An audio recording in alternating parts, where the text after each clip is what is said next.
Assalamualaikum warahmatullahi wabarakatuh.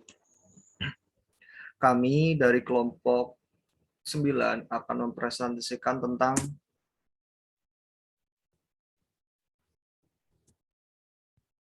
perolehan bahasa dari beberapa hipotesis. Pertama-tama, perkenalkan, saya Iraswika Sirandaru dengan NIM 210141974 dan rekan Saya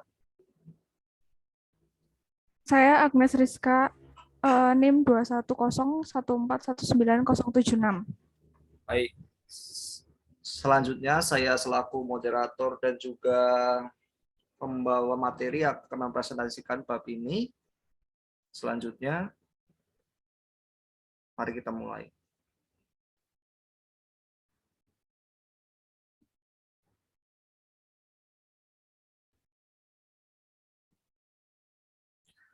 Oke, dalam bab perolehan bahasa ini terdapat 3 hipotesis utama ya teman-teman. Yang pertama hipotesis nurani, yang kedua hipotesis tabula rasa, dan ketiga hipotesis kesemestaan kognitif. Hal pertama yang akan kita pelajari adalah hipotesis nurani. Hipotesis nurani, berdasarkan yang kita baca, kita mendapatkan 2 teori, teman-teman. Yang pertama dari Lindenberg dan Chomsky, dan kedua Chomsky dan Miller. Menurut Lindenberg 1967 dan Chomsky tahun 1970, hipotesis nurani lahir dari beberapa pengamatan yang dilakukan para pakar terhadap pemulihan bahasa kanak-kanak. Simpulan dari pengamatan yang dilakukan oleh Lindenberg tahun 1967 dan Chomsky pada tahun 1970 adalah manusia lahir dengan dilengkapi oleh suatu alat yang memungkinkan dapat berbahasa dengan mudah dan cepat.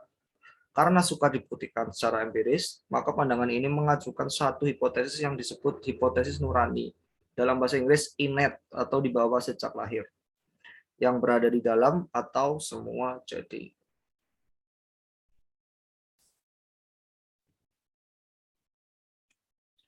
Menurut Chomsky dan Miller pada tahun 1957, ucapan-ucapan atau kita sebut sebagai bahasa X itu nanti akan mengarah ke language acquisition device atau LAD. Lalu kemudian menciptakan tata bahasa formal yang kita sebut bahasa X juga. Nah, ucapan-ucapan bahasa X ini biasa kita sebut sebagai input. Lalu tata bahasa formal tersebut dari proses LAD tersebut kita sebut sebagai output. Apabila sejumlah ucapan yang cukup memadai dari suatu bahasa, bahasa apa saja diberikan kepada LAD seorang anak-anak sebagai input, maka LAD itu akan membentuk salah satu tata bahasa formal sebagai keluaran.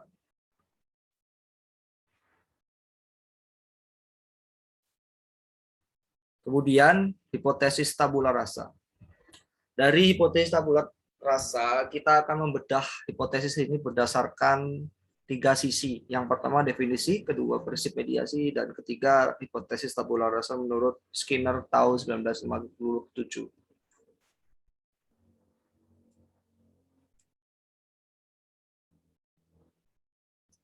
Hipotesis tabula rasa secara harfiah berarti kertas kosong, dalam arti belum ditulis apapun. Hipotesis ini menyatakan bahwa otak bayi pada waktu dilahirkan sama seperti kertas kosong yang nanti akan ditulis atau diisi dengan pengalaman-pengalaman. Dalam hal ini, menurut hipotesis tabula rasa, semua pengetahuan dalam bahasa manusia yang tampak dalam perilaku berbahasa adalah merupakan hasil dari integrasi peristiwa-peristiwa linguistik yang dialami dan dinikmati oleh manusia itu. Baik, setelah definisi kita akan lanjut ke prinsip mediasi. Jadi seperti ini ya kita teman-teman, ini adalah satu bagian dari contoh prinsip mediasi. Menurut prinsip mediasi, jika seseorang telah mengenal hubungan antara meja dan kursi dan hubungan antara meja dan lantai, maka mengetahui hubungan antara kursi dan lantai akan jauh lebih mudah karena peranan yang dimainkan oleh faktor penengah atau mediasi, yaitu meja yang mempunyai hubungan dengan kursi dan lantai. Pembelajaran seperti inilah yang disebut rantai respon. Jadi itu untuk mengetahui hubungan yang lebih erat itu antara kursi, lantai, dan meja itu dijembatani oleh meja. Seperti itu. Lanjut. Hipotesis menurut Skinner akan dibacakan oleh rekan saya. Silakan.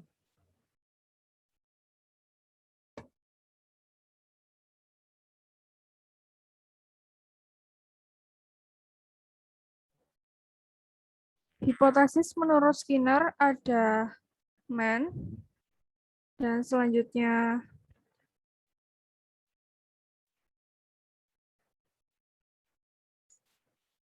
text, selanjutnya echoic, tekstual, dan juga selanjutnya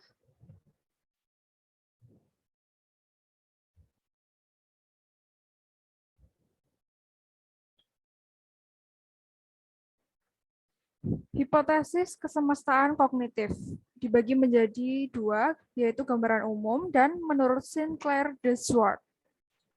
Selanjutnya, hipotesis kognitivisme kesemestaan yang diperkenalkan oleh Piaget telah digunakan sebagai dasar untuk menjelaskan proses-proses pemerolehan bahasa kanak-kanak.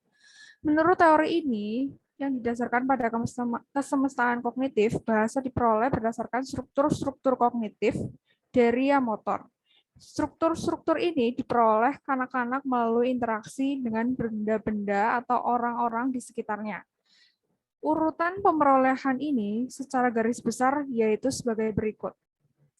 Yang pertama, antara usia 0 sampai 1,5 tahun, kanak-kanak mengembangkan pola-pola aksi dengan cara berkreasi, bereaksi terhadap alam sekitarnya.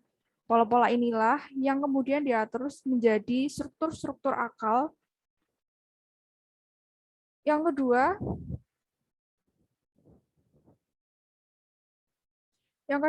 struktur aksi dinuranikan, maka anak-anak memasuki tahap representasi kecerdasan yang terjadi antara usia 2 tahun sampai 7 tahun. Dan yang ketiga, setelah tahap representasi kecerdasan dengan representasi simboliknya berakhir, maka bahasa kanak-kanak semakin berkembang dan dengan mendapat nilai-nilai sosialnya. Struktur-struktur linguistik mulai dibentuk berdasarkan bentuk-bentuk kognitif, umumnya yang telah dibentuk ketika berusia kurang lebih 2 tahun. Selanjutnya,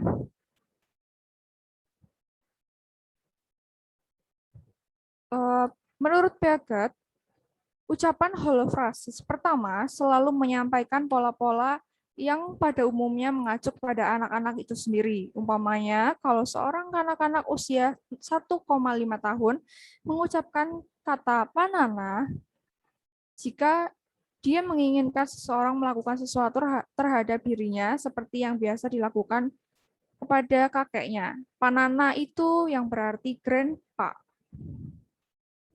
Slide selanjutnya.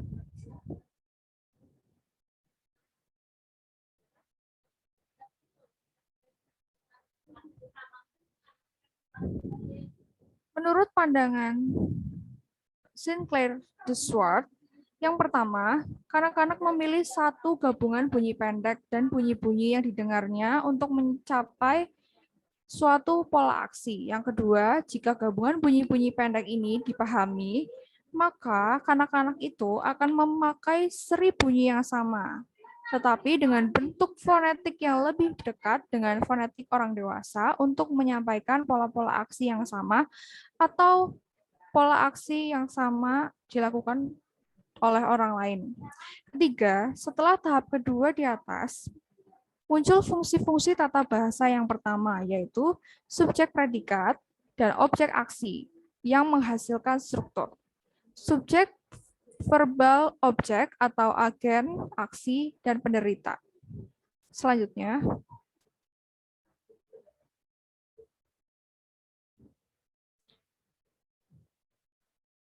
slide selanjutnya. Cukup sekian dari kami.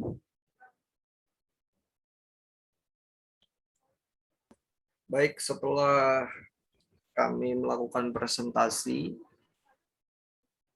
maka alangkah baiknya kita menutup video ini dan akan dilanjutkan untuk diskusi pertanyaan. Terima kasih. Kami dari kelompok 9 undur diri. Maaf apabila terdapat kesalahan dalam berbicara. Assalamualaikum warahmatullahi wabarakatuh. Terima kasih. Wassalamualaikum warahmatullahi wabarakatuh.